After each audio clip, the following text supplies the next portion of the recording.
బహుశా రాజకీయాల్లోకి రావడానికి కూడా ఆయన ఇన్స్పిరేషన్ ఏంటి? One of the inspirations. One of the inspiration.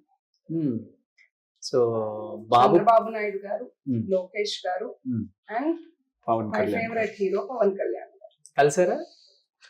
కలవాలి. నేను Next. కలిసాను యువగలం ఎండింగ్ సభలో అప్పుడు కలిసాను. నేను కలవాలి.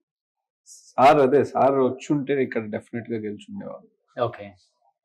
ఈ చిన్న నియోజకవర్గంలో పవన్ కళ్యాణ్ గారు వచ్చుంటే ఇంపాక్ట్ డెఫినెట్లీ ఉండేది. తీసుకుంటాం. బట్ చాలా చోట్ల మీరు ప్రస్తావించారంట పవన్ కళ్యాణ్ గారు వస్తే బాగుండు బాగుండు బాగుండు. మన పీపుల్ కూడా అట్లా అడిగారు కూడా. ఏమని అడిగారు? అసలు మీరు యూ వోంట్ బిలీవ్, నేను ఒక విలేజ్ వెళ్తుంటే మా దేవుడు ఎప్పుడు వస్తున్నాడు అని.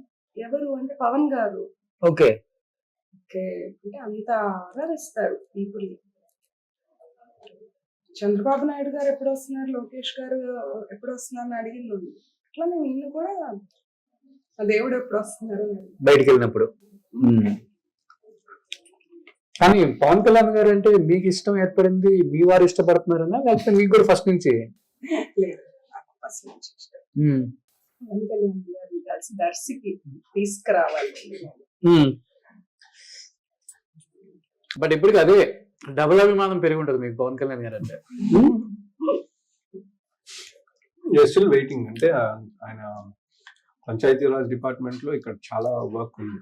దర్శి నియోజకవర్గంలో చేయాల్సిందంతా గ్రామీణ మొత్తం అభివృద్ధికి సంబంధించి. రూరల్ ప్లేస్ ఇది. గ్రామీణాభివృద్ధి చాలా ఉంది requirement. RWS rural water supply కానివ్వండి, ఇది కానివ్వండి, అంతా ఆయన సార్ కిందే ఉంది. ఆయన కలిసి ఒకసారి మేము విజిట్ చేయండి అని పర్సనల్ గా వచ్చి చూపించి ఇక్కడ ప్రాబ్లమ్స్ అన్ని వీళ్ళకి గ్రాంట్స్ తీసుకొచ్చి డెవలప్ చేయాలనే ఆశతో ఉన్నాం. ఓకే.